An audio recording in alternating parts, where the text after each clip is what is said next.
There's no respite in victory here. An artillery battle still shaking the liberated city of Kupiansk.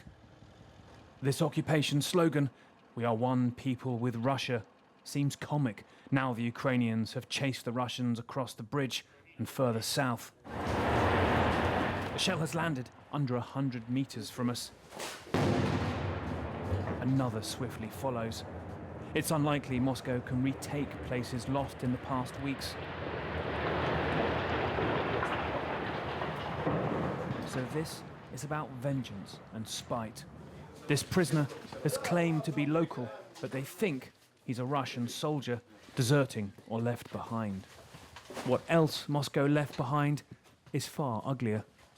These tiny rooms were their detention center, where as many as 400 prisoners were held at one time, we are told. 8 or 9 prisoners per cell.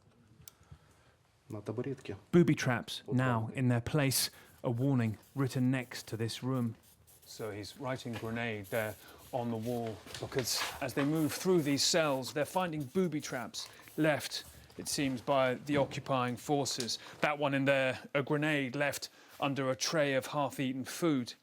And it just shows you the hazards that ordinary people are going to find coming back. A place like this, sure, used as a key detention center by the Russians, but across this town the damage is extraordinary, but also too is the risk of unexploded ordnance and potentially booby traps. They're discovering too other scars from torture. This former prisoner is introduced to us by the Ukrainian security service. He says he was imprisoned about a month ago, as he was once a cook in the army. Вот в этой комнате у меня проводились допросы. Меня сажали вот сюда на стулку, вот тут на стулку, вот там вот сидел следователь, вот тут сидел парень с телефоном, вот тут стоял еще один парень, который помогал. The telephone was an old wind-up model used to send electric shocks into him. He thinks his interrogator was experienced from the Russian security services. Мне сказали они, думаешь, ты крепкий, выдержишь? Мы сейчас проверим, какой ты крепкий. Меня еще стреляли из какого-то пистолета. Сюда стреляли, в ногу стреляли. Уголовных дел. They asked him who he was in touch with from the army. The Russians burned their interrogation records hurriedly. Главное выжить, выдержать. Да, я 1,5 недели отойти не мог, когда я вышел. Мне вообще, как обещали, что белый свет и солнце увижу на минном поле. Elsewhere, signs of the mindset fueling the Russian invasion. They found time to paint this mural. A Russian soldier, see the Z on his arm, next to a pensioner and the flag of the former Soviet Empire, burnished in flames. Pause a moment here, in the bloodshed and ruin, and consider how truly odd this is. They were only here a matter of months, yet so speedily tattooed this building with their machinery of pain. So much here, clearly beyond use. So few locals huddle in its empty husk. Winning does not heal the wounds, just gives them enough time to feel them. Jake, over the weekend, Ukraine said they found 10 torture chambers on the outskirt regions of Kharkiv, where similar tactics appear to have been used. Also, there appears to be continued advances over the eastern side of that river. You saw in the piece there, south towards Russian supported and occupied territories, and also too near where I'm standing in Bilorivka. Today we heard from Ukrainian officials saying they'd retaken that town entirely. Ukrainian President Volodymyr Zelensky denying that there had been, quote, a lull in operations. They're looking to see exactly where the next focus of a counter-offensive will be. But the fighting does continue, as does this terrifying toll they're seeing of what occupation did to ordinary people, Jake.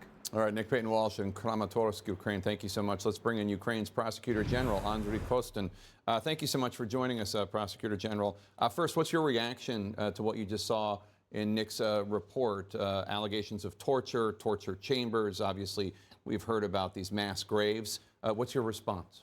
This is what I've been reported immediately when this is found. And the main response is that what Russians did in Bucha and Irpin, they proceed and they do the same in other places in Ukraine. So this shows pattern of Russia's behavior and treatment over Ukrainians.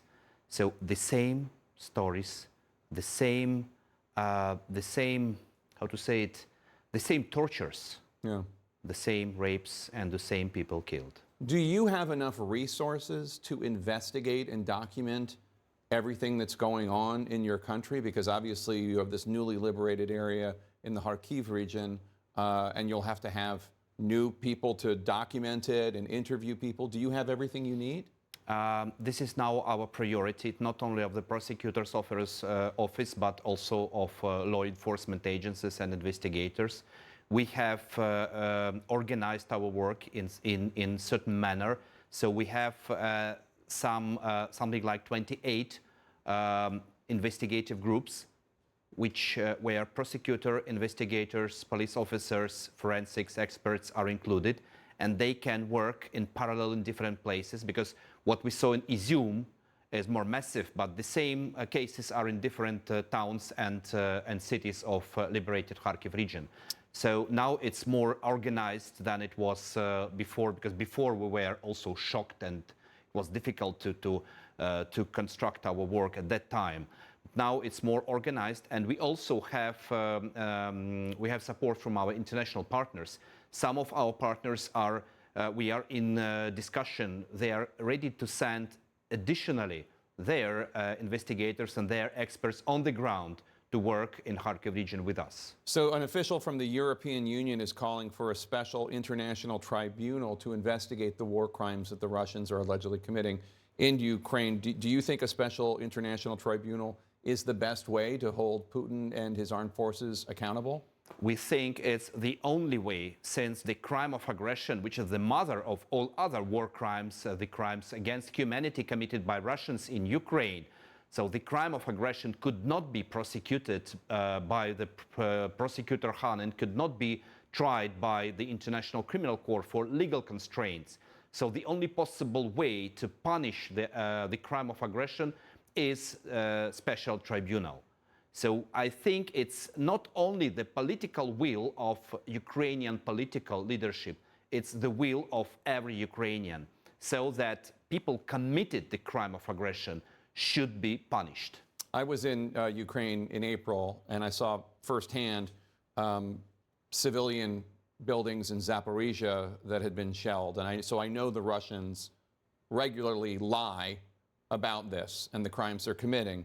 But I do want to give you an opportunity to respond, because Kremlin spokesman Dmitry Peskov said that the new war crimes allegations are a lie. He said it's the same scenario as in Bucha.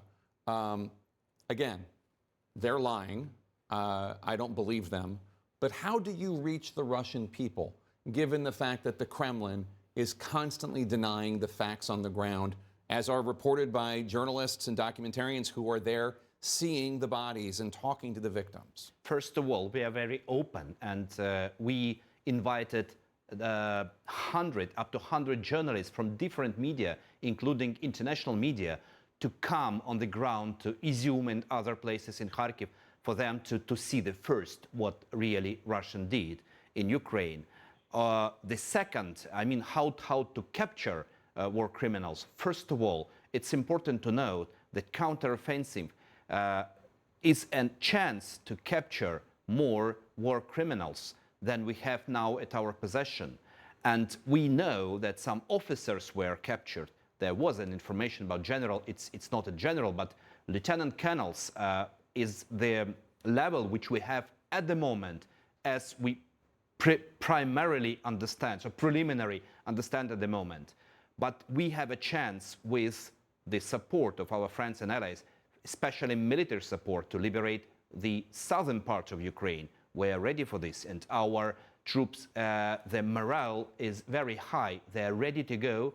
We need more weapons, and this is a chance to get more war criminals in order to make them punished.